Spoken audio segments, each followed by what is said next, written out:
Allah'ınıza başlasın. Bir qardaş sual verir ki, bəs deyir Peyğəmbər s.ə.v-lə 100 min dənə həcc rəvayətində. Bəs deyir o Peyğəmbər s.ə.v onlara deyir kimi öyrədir deyir. Peyğəmbər s.ə.v müəllimi kimi idi. Hədislər onlar deyir. Peyğəmbər müəllimi kimi idi. Hə, Peyğəmbər s.ə.v kimi öyrədir yəni deyir onlar. Qardaşın sual verir. Yəni Cəbrail əleyhissalam.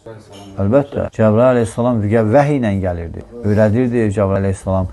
Misal üçün mesela namazın vaxtlarında 2 dəfə gəldi. Həmçinin ona vəhiy olunurdu Peyğəmbər s.ə.və. Vəhiydə var idi ki, Cəbrail əleyhissalam gətirdi Qur'anı. Var idi ki, yəni hədislər olaraq Peyğəmbər s.ə.v qudsi hədis kimi olurdu və Peyğəmbər s.ə.v də deyirdi ilham kimi. Yəni necə ki Allah Teala deyir ki: "Və men yantiqu anil hava in huve illa vahyun yuha." O öz başına işə danışmır, onun danışdığı yəni vəhiydir. Onun danışdığı vəhiydir. Öz başına işə danışmır. Nə ki şəriət haqqında Peyğəmbər deyirdi, Allah Subhanahu taala ona bildirirdi və Peyğəmbər s.ə.v də onu deyirdi. Bir də var qudsi hədis. Qudsi hədis birbaşa Peyğəmbər sallallahu əleyhi və səlləm Allahdan və yaxud da ilahi hədis deyə bilərik. Birbaşa əleyhissalam Allahdan rivayet edirdi. Birbaşa Allahdan. Bir də var Cəbrail əleyhissalam gəldi, məsələn namaz məsələsində gəldi. Cəbrail əleyhissalam sağ olsun namazları öyrədəndə ilk gəldi zöhrün vaxtı girərkən öyrətdi Peyğəmbər sallallahu əleyhi və səlləmə getdi. İkinci yenə gəldi, çıxan vaxtını öyrətdi Peyğəmbər sallallahu əleyhi və səlləm. Yəni bu vaxtı girir, bu vaxtı girir. Yəni 2 dəfə. İkinci kərə gəldi. Yəni bu da onu göstərir ki, bu vaxtdan bu vaxta qədər vaxtı var.